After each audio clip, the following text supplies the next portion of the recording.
یہ شخص بتاتا کیا ہے، یعنی پیغمبر کس چیز کی طرف بلا رہے ہیں؟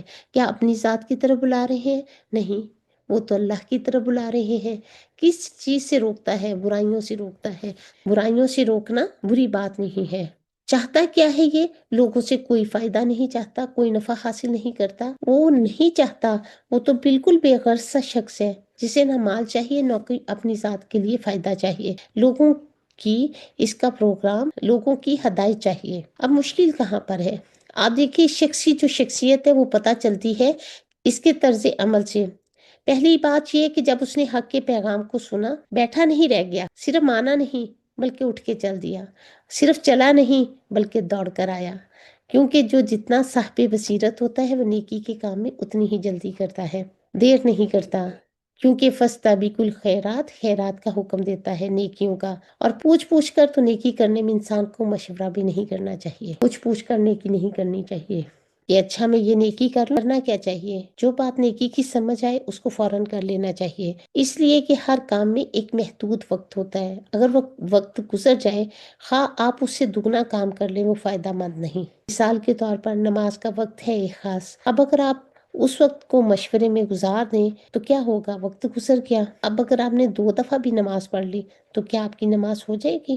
بتائیے، ظہر کی ہو، عصر کی ہو یا فجر کی ہو، کوئی فائدہ نہیں، کیونکہ وقت گزر گیا ہے۔ تو جس شخص کو نیکی کا موقع ملے اسے نیکی کر ڈالنی چاہیے، کوئی بھی ہو، کچھ بھی کوئی کہے، ہمارے دل میں کیسا ہی کیوں نہ خیال آئے، اگر صدقہ خیرات کرنا ہے تو اس کو کر لیجئے۔ جب آپ پوچھنے لگ جائیں گے کہ اچھا میں کیا کروں، میں کروں یا نہ کروں، تو ہو سکتا ہے کہ وہ شخص آپ کو الٹا مشورہ دے دے۔ اکثر ایسا ہوتا ہے، پھر موقع چلا جاتا ہے۔ تو اس شخص نے کیا کیا؟ اپنی عقل سے کام لیا، دور سے بیٹھ کے اس بڑی پکچر کو دیکھا کہ جو معاملہ ہے کیا، پھر اس کو جو صحیح لگا اس نے آگے بڑھ کر اس کو کر لیا۔ کیونکہ اگر وہ بحثوں میں پڑ جاتا، ایک سے پوچھتا، دوسرے سے پوچھتا، اچھا بھی تم کیا کہتے ہو، تم کیا کہتے ہو، تو پھر نتیجہ کیا ہوتا؟ وہ ان کے پروپیگنڈے میں آ جاتا۔ وہیں پر وہ پھر سن کر بیٹھا نہیں رہا، پھر یہ بھی ہے کہ ان کی باتوں میں آ کر وہ کنفیوز بھی ہو جاتا۔ لیکن جب اس نے کچھ دلائل دیکھ لیے، اس کی اپنی عقل کو یقین آ گیا، اس نے خود اس بات کو سمجھ لیا، تو پھر وہ فوراً ہی آگے بڑھ گیا۔ اچھا، صحابہ کرام کیا کرتے تھے؟ ان کے بارے میں ہمیں کیا ملتا ہے؟ وہ بھی نیکیوں میں سبقت کرنے والے تھے۔ حضرت عائشہ رضی اللہ تعالیٰ عنہ کی مثال ہمارے سامنے ہے۔ جب آیت تخیر آئی تھی تو آپ صلی اللہ علیہ وسلم نے ان سے آ کے کہا کہ دیکھو اب تمہارے پاس چوائس ہے، اللہ سبحانہ تعالیٰ نے یہ آیت نازل کر دی ہے، تم اپنے والدین سے مشورہ لینا۔ اور کہنے لگی کہ کیا اس معاملے میں اپنے والدین سے مشورہ کروں؟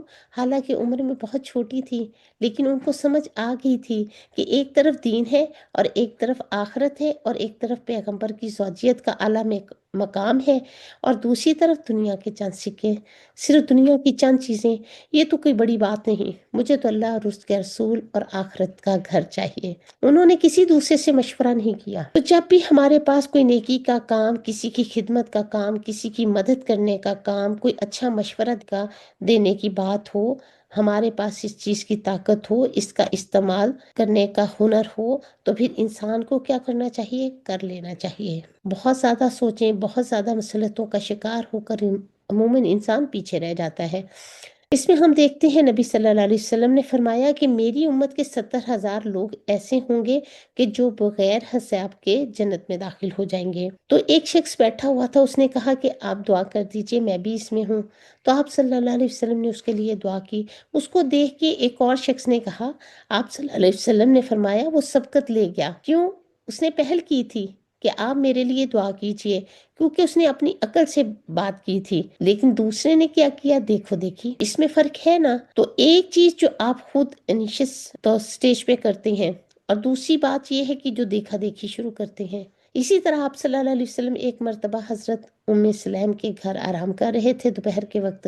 آپ مسکراتے ہوئے اٹھے، جاگے، تو انہوں نے پوچھا آپ کیوں مسکرا رہے ہیں؟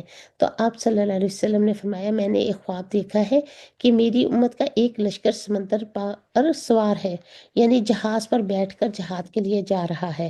اس پر جو حضرت حرام کہتی ہیں، جو ان کی بہن تھی سلیم کی، کہ آپ دعا کیجئے میں بھی ان کے ساتھ ہوں۔ اور آپ صلی اللہ علیہ وسلم نے ان کے لیے دعا کی۔ آپ پھر سوئے، پھر اٹھے، پھر اسی طرح مسکرائے، پھر انہوں نے پوچھا اب کیا ہوا؟ تو آپ صلی اللہ علیہ وسلم نے کہا ان میں سے کچھ شہید ہو گئے۔ شاید یہ بات کی انہوں نے کہ آپ دعا کریں میں بھی شہید ہو جاؤں۔ آپ نے ان کے لیے دعا کی، شہادت کی۔ اس وقت حضرت ام حرام جو ہیں وہ اس لشکر میں شریک بھی ہوئے اور سائبرس کے علاقے میں گھوڑے سے گر کر شہید بھی ہوئے، یعنی باقاعدہ ابھی انہوں نے کسی چیز میں حصہ نہیں لیا تھا، لیکن اللہ کے راستے میں جو موت ہوتی ہے وہ بھی شہادت ہی ہوتی ہے۔ تو آپ دیکھیے آپ صلی اللہ علیہ وسلم ایک خواب سنا رہے ہیں، لیکن ام حرام کیا کہتے ہیں کہ اچھا خواب ہے، میرے لیے دعا کر دیجئے۔ لیکن ان کو پتا تھا کہ پیغمبر کا خواب سچا ہوتا ہے، یقینی بات ہے یہ۔ تو پھر نیکی کا جب بھی کوئی موقع ملے تو انسان کو چاہیے کہ اس کو کر لے، اس کو کرنے کے لیے دوڑ پڑے اس کی طرف، کیونکہ پتہ نہیں اگلے لمحے کو وہ کر بھی سکے یا نہ کر سکے۔ اب یہاں پر آپ دیکھیے وجاء من اقصی المدینہ رجل یسعی، اب یہ جو شخص آیا پرلے کنارے سے شہر کے دوڑتا ہوا، قال کہا یا قوم اتبعوا المرسلین، اے میری قوم پیروی کرو ان رسولوں کی۔ اس قدر جرات چاہیے، کیونکہ عام طور پر ہوتا کیا ہے جہاں پر بہت سے لوگ ہوں، ایک ہی بات کر رہے ہوں، تو ہم بھی ساتھ ہی ہاں میں ہاں ملانا سٹارٹ کر دیتے ہیں۔ اس میں کیا ہوتا ہے، یہ بات آسان ہوتی ہے کہ وہ کر رہے ہوں تو ہم بھی کر لیتے ہیں، لیکن وہ نیکی بڑی نیکی ہوتی ہے جو کوئی نہیں کر رہا اور پھر آپ کا ضمیر آپ کو بتا رہا ہے کہ یہ نیکی ہے، آپ اس کو کر جائیں۔ کیونکہ بعض اوقات ایسا بھی ہوتا ہے نا کہ دوسروں لوگوں کی بات سمجھ میں نہیں آتی لیکن آپ کو آ چکی ہوتی ہے، اور اس کے بھی پھر کئی اسباب ہوتے ہیں، یعنی جماعت کو ایک چیز سمجھ آ گئی، پھر اس میں ان سے پوچھنا جن کو سمجھ نہیں آئی، پھر اس وجہ سے نیکی سے محروم رہنا، یہ عقل مندی نہیں ہے۔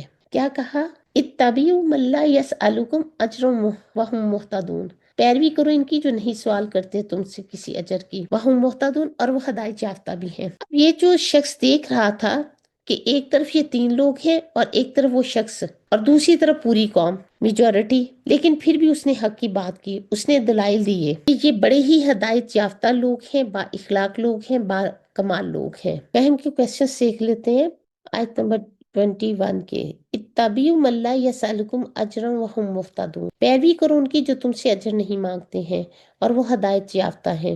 اب ایک نیک شخص نے کہا کہ اس شخص کی پیروی کرو جو تم سے اجرت طلب نہیں کرتے، جو تمہارے خیر خواہ ہیں اور وہ سیدھا راستہ پانے والے ہیں۔ رسول تمہیں اس چیز کی دعوت دے رہے ہیں جس میں تمہارے لیے خیر اور برکتیں ہیں۔ جس چیز کا تمہیں حکم دیا جا رہا ہے اس کو صحیح ہونے پر عقل گواہی دیتی ہے، اور جس چیز سے وہ روکتے ہیں اس کے کبھی ہونے پر عقل گواہی دیتی ہے۔ شاید اس شخص کی قوم نے نصیحت کو قبول نہیں کیا، بلکہ الٹا وہ اسے رسولوں کی اتباع اور اخلاص پر ملامت کرنے لگے۔ اس نے کہا رسول خیر خواہ ہے، ان کا کہنا مانو تو پھلو پھولو گے، لیکن انہوں نے ان کا کہنا نہیں مانا۔ سبحانک اللہم و بحمدک، نشہد لا الہ الا انت، نستغفرک و نتوب الیک۔ السلام علیکم و رحمۃ اللہ وبرکاتہ۔